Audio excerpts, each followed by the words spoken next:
지난주 말씀은 고린도후서 5장 17절 말씀입니다. 이 말씀은 우리 성도님들이 다 외우시는 말씀이기에 오늘은 한번 안 읽고 그냥 외워보겠습니다. 고린도후서 5장 17절 말씀입니다. 함께 암송하겠습니다. 그런즉 누구든지 그리스도 안에 있으면 새로운 피조물이라. 이전 것은 지나갔으니 보라 새 것이 되었도다. 아멘. 여러분, 우리가 새 것이 된 것을 믿으십니까?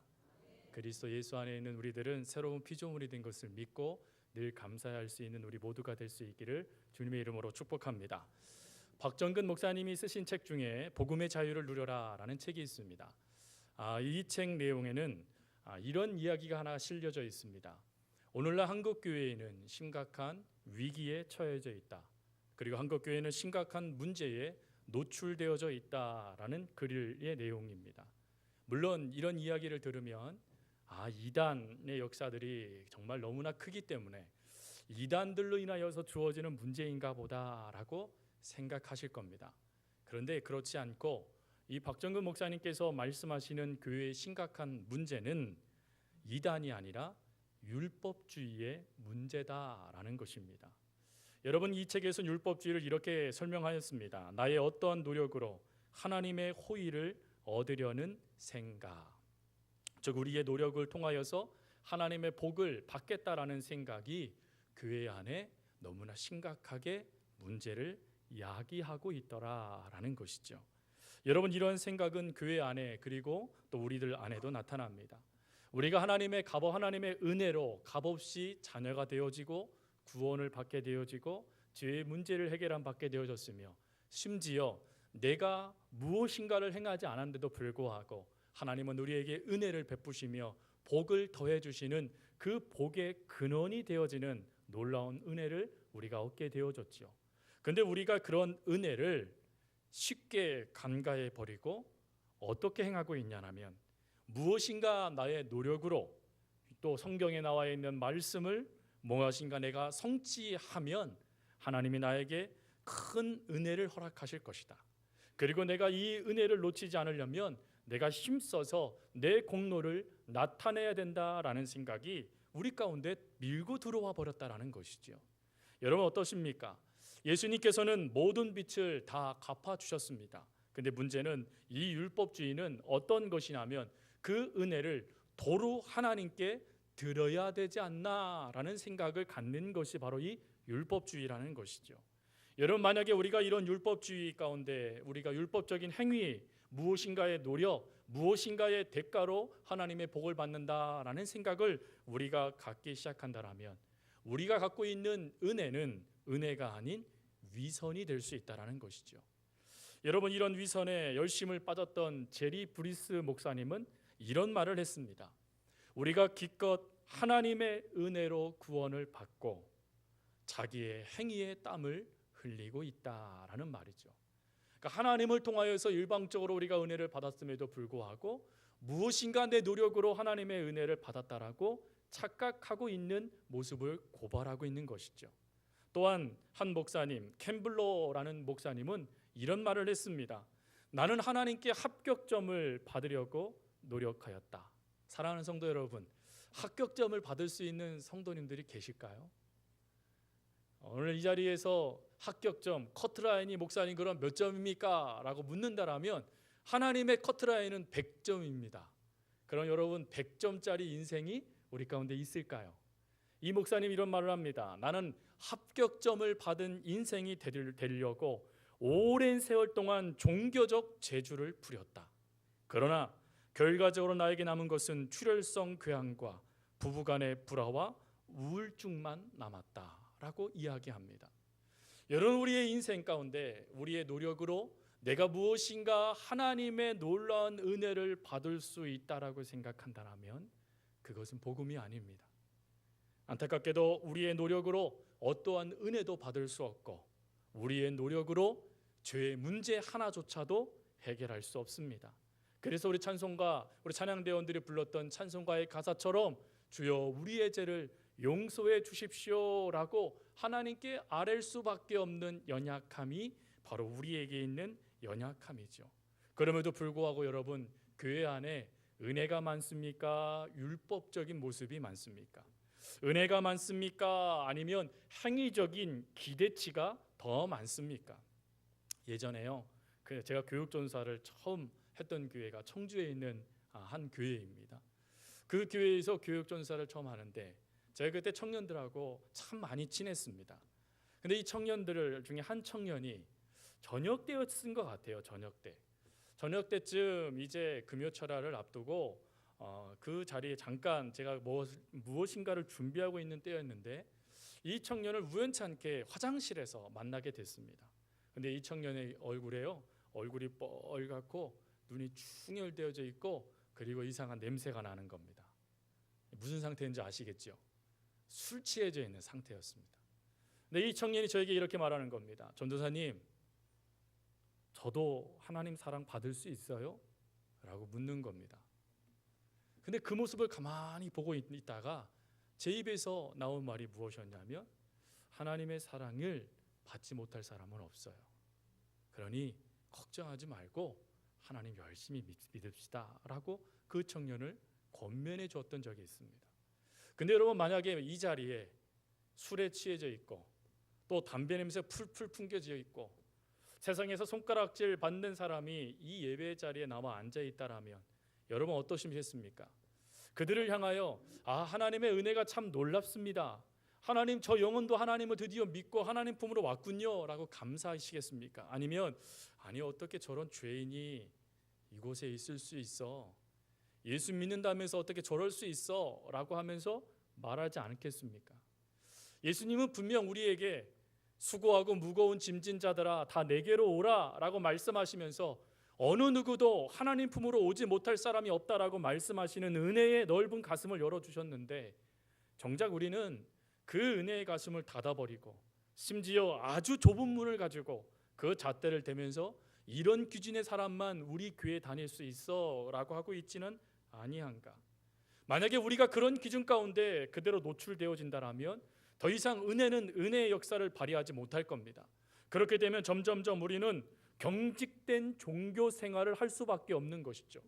저는 여러분들이 종교인이 되기를 원치 않습니다. 하나님도 여러분들이 종교인이 되기를 원치 않으십니다. 하나님은 예수의 제자로 여러분들이 서기를 원하세요. 하나님의 자녀로서의 삶을 누리기를 원하신다라는 것입니다. 하지만 율법적인 기대치를 가지고 그 행위의 기대를 가지고 우리를 살아간다라면 점점점 여러분들 삶 가운데 탈진의 모습이 나타나기 시작할 거고 여러분들은 좌절하기 시작할 거고 어느 순간 하나님을 믿음에도 기쁨의 역사가 사라지는 냉랭한 인생과 같은 모습으로 남아있는 비참한 나를 바라보게 될 것이다 라는 것입니다. 그러면 이러한 행위 가운데 율법주의 가운데 하나님의 은혜가 사라진 비참한 인생 가운데 하나님께서 우리에게 깨닫도록 하시는 은혜는 무엇일까요? 그 은혜를 요한일서 4장 10절은 이렇게 말합니다. 하나님 사랑은 여기 있으니 우리가 하나님을 사랑한 것이 아니요 하나님이 우리를 사랑하사 우리를 죄를 속하기 위하여 화목제물로 그 아들을 보내셨음이니라. 여러분, 여기에서 중요한 것이 무엇입니까? 우리의 행위, 우리의 무엇인가의 노력이, 무엇인가의 그 행위의 모든 것들이 하나님을 사랑한 것이 아니라는 것입니다. 하나님이 일방적으로 우리를 사랑해 주셨다라는 것이죠. 일방적으로 하나님이 우리를 바라보셨다라는 것입니다. 일방적으로 하나님께서 우리에게 은혜를 베풀어 주셨다라고 말씀하시는 것이죠. 그래서 여기에서 우리가 중요하게 기억할 것은 무엇이냐면 내가 하나님을 어떻게 바라보고 있느냐 이것이 아니라 하나님이 오늘 나를 어떻게 바라보고 계시는가 하는 것이 중요하다라는 것입니다. 1차적으로 우리가 기억할 것은 하나님은 우리를 사랑의 대상으로 바라보고 계신다는 것입니다. 즉 우리는 사랑받고 있는 존재라는 것이지요. 태어날 때부터 장성해져서 하나님의 부름을 받을 때까지 우리는 하나님의 사랑의 대상이다라는 것입니다. 여러분, 여기에서부터 여러분들의 신앙을 시작할 수 있기를 바랍니다. 특별히 여러분, 마태는 하나님이 자신을 어떻게 바라보고 있는지를 정확하게 예수 그리스도를 만나고 난 다음에 인식하게 되어졌습니다. 오늘 이 마태가 인식한 내가 누군지에 대한 하나님의 바라보심, 그것을 살펴보면서 하나님께서 허락하신 은혜, 그것을 다시금 감사하며 또 누리며 그 삶을 살아갈 수 있는 우리 모두가 될 수 있기를 바랍니다. 그럼 하나님께서 마태에게 허락하신 은혜는 무엇일까요? 그 은혜는 무엇이냐면 은혜가 필요한 죄인이다라는 것입니다. 여러분, 레위가 살던 시대에는 크게 두 부류의 사람이 있었습니다. 하나는 바리새파 사람들이었죠. 이 바리새파 사람들의 목적은, 관심은 무엇이었냐면 어찌하면 율법을 지킬 수 있을까? 어떻게 하면 제사를 잘 지내고 정결 예식을 잘 지켜서 많은 사람들 앞에 의인이라는 것을 보여줄 수 있을까라는 것에 대해서 모든 것이 집중되어 있었던 사람들이죠. 그러다 보니까 이들이요, 생계를 위해서는 어떠한 것도 행하지 않았습니다. 생계를 위해서 어떠한 것도 행하지 않다 보니까 일을 하지 않냐니까 수입이 없잖아요. 수입이 없는데 이들이 살아갈 수 있었던 것은 그 당시에 일을 많이 하던 사람들이 낸 기부금을 가지고 이들이 살아갈 수 있었습니다. 근데 아이러니하게요, 자신들의 생계를 유지시켜주는 그들을 이 바리새파 사람들은 심각하게 꾸짖으며 그들을 나무라는 일들이 그들에게 보였다라는 것이죠. 그래서 실제적으로 예수님도 이 바리새파 사람들을 향하여 뭐라고 말하냐면 스스로 선생 되고 싶은 사람들이라고 이야기하며 후에는 외식하는 자들아라고 지적해 버리셨죠. 그리고 두 번째 사람들이 있는데 그 사람들이 사두개파 사람들입니다. 이 사두개파 사람들을 일명 별명이 있는데 그게 뭐냐면 현실주의자들입니다. 현실주의자들. 얼마 전에 작년에 개봉한 영화 중에 한 영화가 있었습니다. 그 영화는 무엇이냐면 그 민족, 우리 조선의 일제 시대를 배경으로 한 건데 그 일제 시대 때 정말 친일을 행했던 사람들을 찾아가며 그들을 암살하는 그런 내용들이었어요. 근데 거기에서 이 친일 행적을 했던 사람이 이런 말을 했습니다. 내가 이 나라가 독립될 걸 내가 알았나? 내가 독립될 것을 알았으면 나는 친일하지 않았을 거야 라고 이야기하죠. 이런 모습을 가지고 살았던 사람들이 바로 사두개파 사람들입니다. 이스라엘이 로마에 의해서 멸망을 당했는데 자그만치 200년의 세월이 지난데도 불구하고 이스라엘이 독립이 되지 못했습니다. 이 독립이 되지 못하니까 현실주의자였던 사두개파 사람들은 이런 불행과 이런 문제를 오히려 쉽게 타협하여 로마에 빌붙어서 자신들의 이익을 취했던 사람들이 사두개파 사람들이었죠. 근데 이 사두개파 사람들이 얼마나 그 돈에 대해서 이들이 목적을 삼았던지 후에는 이들을 뭐라고 불렀냐면 탐욕주의자라고 불렀습니다. 그러니까 이 사두개파 사람들은 돈이라면 무엇이든지 자신을 위해서 다 행할 수 있는 사람들이 이 탐욕주의자들이었죠. 근데 여러분, 이런 탐욕주의라는 사람들은 이 사두개파 사람들만 받은 게 아니었습니다. 그 중에 또 한 부류의 사람들이 나타나는데 그 사람들이 바로 세리였습니다. 여러분, 세리는 그 당시에 로마의 지배층 안에 있었던 모든 나라의 사람들이 다 싫어했던 사람이었습니다. 왜 그랬을까요?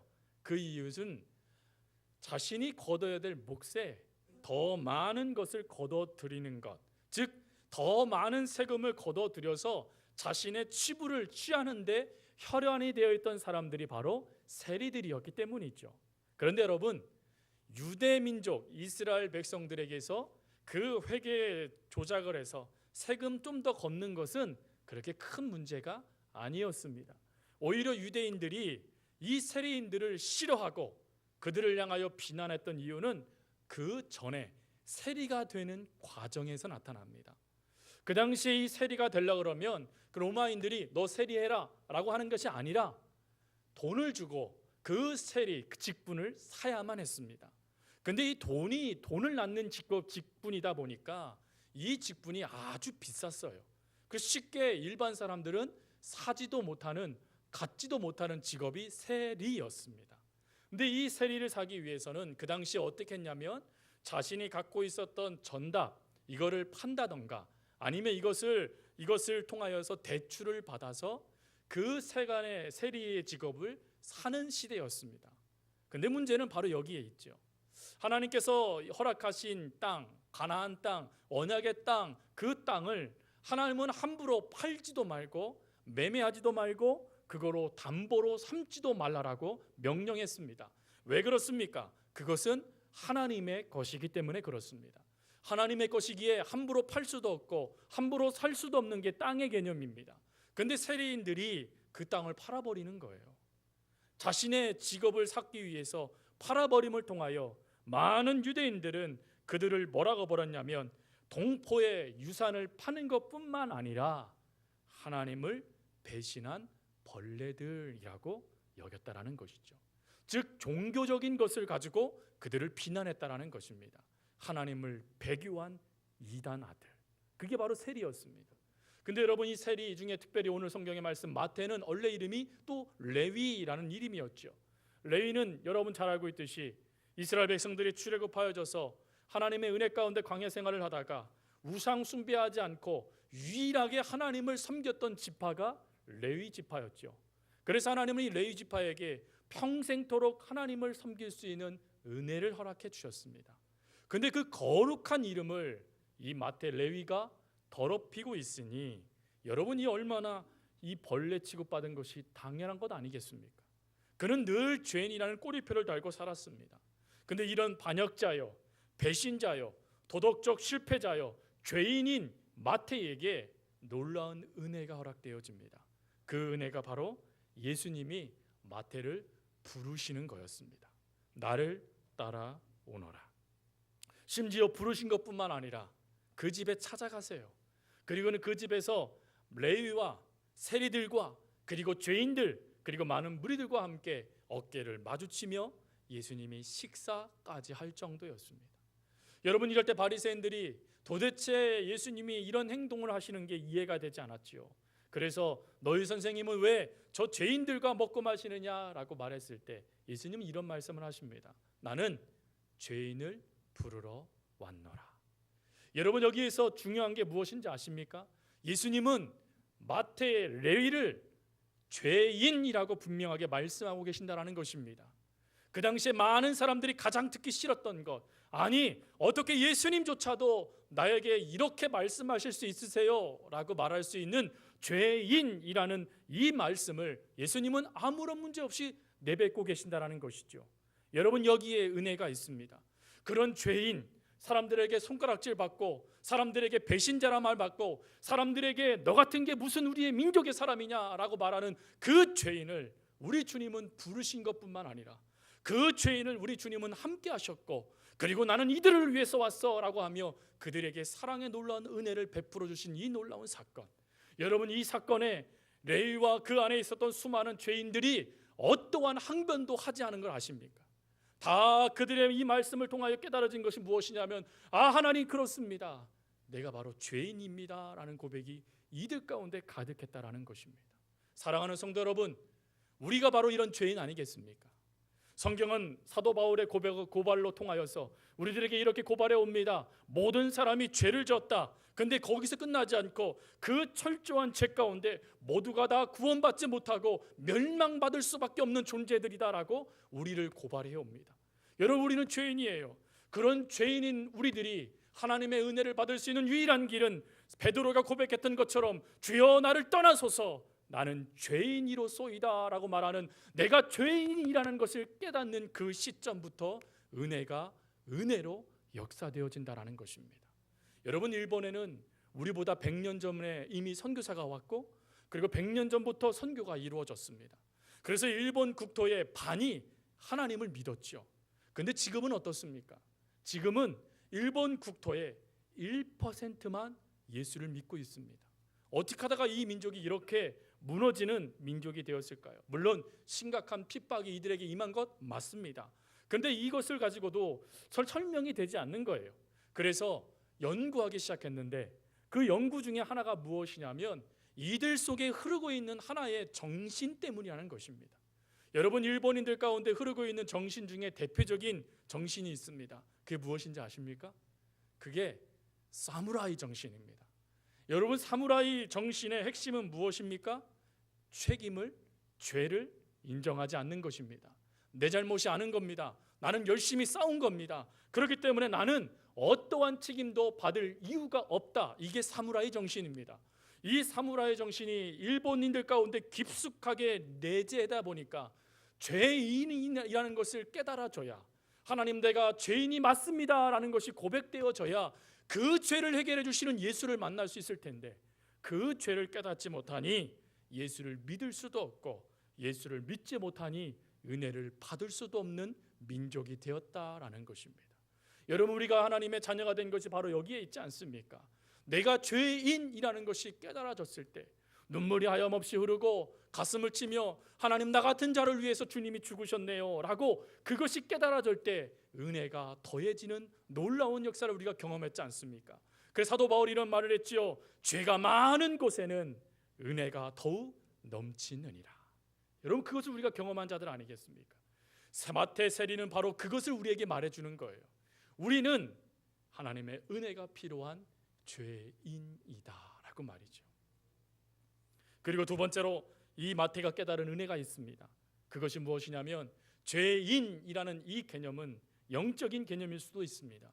그러나 육적인 개념에 자신의 연약한 문제를 이 마태는 지적해냅니다. 그게 무엇이냐면 나는 하나님이 바라봤을 때 흠 많은 자이다라는 것을 고백합니다. 여러분, 마태는 자신의 이 흠 많은 것을 어떻게 많은 사람들에게 이야기하여 이 흠 많은 자인 나에게 허락하신 은혜를 설명할 수 있을까를 고민합니다. 그래서 그 고민을 하여 내어놓은 답이 마태복음 1장에 나와 있는 족보입니다.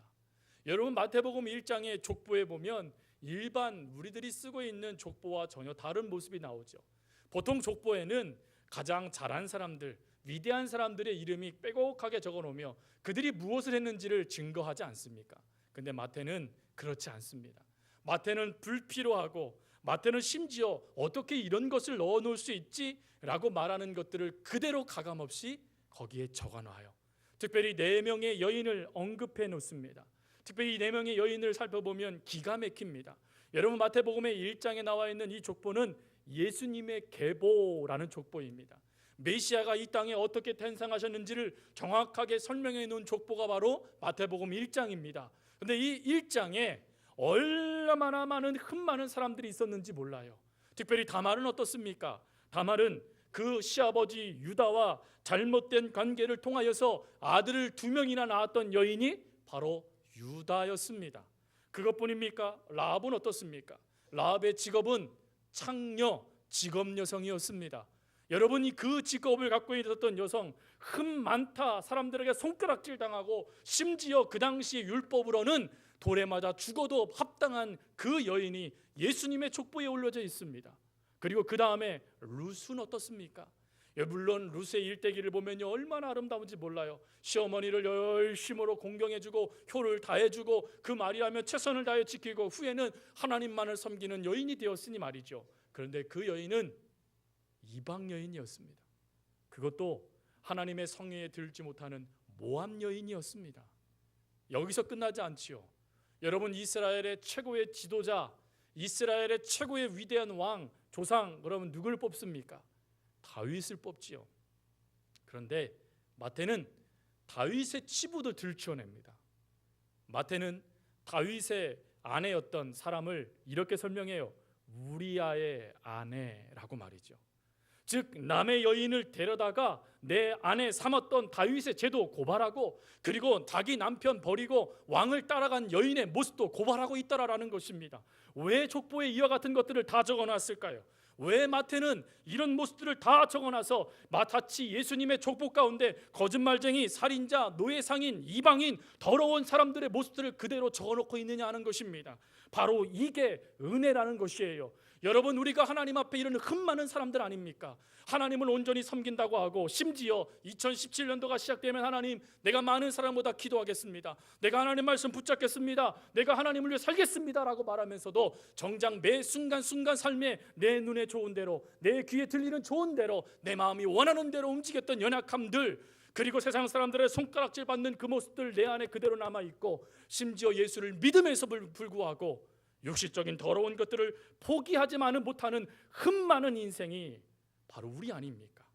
그런 흠 많은 인생인 우리에게 마태가 들려주는 말씀은 무엇이냐면 이런 흠 많은 우리에게도 하나님은 은혜를 베푸시기를 원하신다라는 것입니다. 여러분, 우리가 그 은혜를 받은 자들입니다. 우리가 그 한량없는 은혜를 받은 자들이에요. 우리가 노력으로 은혜를 받았습니까? 우리가 무엇인가 하나님께 행함으로 노력 하나님의 은혜를 받았습니까? 성경은 아니다라고 말씀하세요. 하나님, 우리의 노력이 아닌, 우리의 빈부격차의 문제가 아닌 흠 많은 인생이라 할지라도, 죄 많은 인생이라 할지라도, 어떠한 인생이라 할지라도 하나님의 은혜에 장애는 없다라는 것을 보여주시며 우리에게 허락하신 은혜가 바로 우리가 받은 은혜다라는 것이죠. 여러분, 이 은혜를 우리가 왜 하나님께서 허락하셨을까요? 그 답을 에베소서 1장 6절 이렇게 말합니다. 이는 그가 사랑하시는 자 안에서 우리에게 거저 주신 바 그의 은혜의 영광을 찬송하게 하려 하심이라. 왜 값없이 우리에게 은혜를 주셨다라고요? 하나님께 영광을 돌리도록, 하나님께 찬양을 돌리도록. 무슨 말입니까? 하나님의 자녀로서의 삶을 살아갈 수 있도록 하나님께서 우리들에게 이런 은혜를 허락하여 주셨다라는 것이죠. 그러면 우리가 이 은혜를 어떻게 하면 될까요? 무엇인가 대가로 담내해야 될까요? 아니죠. 우리가 해야 될 것은 무엇이냐면 그 은혜를 감사히 받고 그 은혜를 향하여 허락하신 하나님을 찬양하며 영광 돌리는 삶을 살면 된다라는 것입니다. 이런 예화가 있더라고요. 한 주일학교 선생님이 하나님의 값없이 주시는 은혜를 설명하고 싶었습니다. 근데 아무리 설명을 해도 이 아이들이 못 알아들을 것 같으니까 산지 얼마 안 된 시계가 있었습니다. 아이들이 와, 선생님 시계 사셨네요 하면서 그 부러워하는 시계가 있었어요. 근데 그 시계를 어느 날 크릅니다.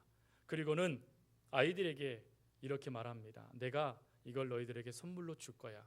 그리고는 믿음이 제일 좋은 아이에게 이 시계를 내밉니다. 그랬더니 이 아이가 어떻게 했을까요? 씩 웃었다라는 것입니다.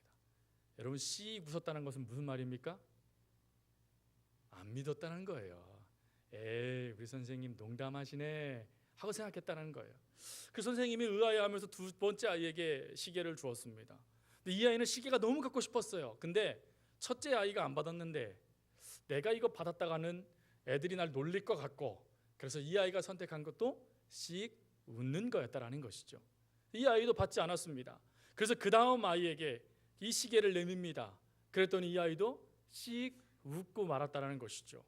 그래서 낙심하며 선생님이 그 반에서 가장 문제 아이, 가장 많이 떠들고 가장 장난 많이 쳤던 그 아이에게 시계를 딱 내밉니다. 그랬더니 이 아이가 어떻게 했을까요? 시계를 얼렁 채더니 자기의 손목에 탁 그것을 착용하는 것입니다. 그러자 이 선생님은 이 아이를 향하여 이렇게 말합니다.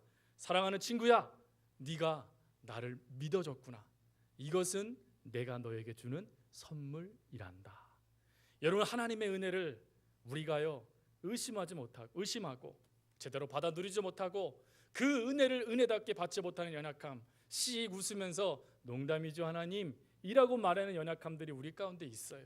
그러나 하나님이 오늘 우리 말씀을 통하여 우리에게 주시는 은혜는 받아 누려라 라는 것입니다. 여러분, 흠 많은 나에게도 허락되는 은혜, 장애가 있을까요? 없을까요? 없습니다. 그러므로 나 같은 게 무슨 하나님의 은혜 받을 자격이 있어? 그건 사단에 속은 거예요. 하나님이 하신 말씀은 뭐냐면 너 같은 자라도 나는 은혜를 베풀기를 원한단다 말씀하시는 거예요. 그래서 여러분 모습에, 생각에, 마음에, 삶의 흔적에 무너지지 마시고 나에게 은혜 허락하시는 하나님의 말씀을 기억하고 그것을 받으면 하나님의 은혜가 우리 속에 들어와 예수 그리스도의 놀라운 역사를 우리 가운데 이끌어 역사하여지고, 그러면 어느 순간 우리들의 삶의 자리에는 예수님의 놀라운 열매들이 맺혀지게 된다라는 것이죠. 이거를 바라보고 힘있게 하나님, 내가 하나님의 은혜를 받을 자격은 없지만 하나님이 주시기에 저는 감사함으로 받겠습니다 라고 하며 그것을 받아 누릴 수 있는 우리 귀한 성도님들, 그리고 그런 성도님들이 모여져 있는 하나님의 귀한 교회가 될 수 있기를 간절히 주님의 이름으로 부탁드립니다. 오늘 말씀을 의지해서 함께 찬양하겠습니다. 은혜로다, 우리 이 찬양 함께 부르고 오늘 말씀을 의지해서 함께 또 기도하길 원합니다.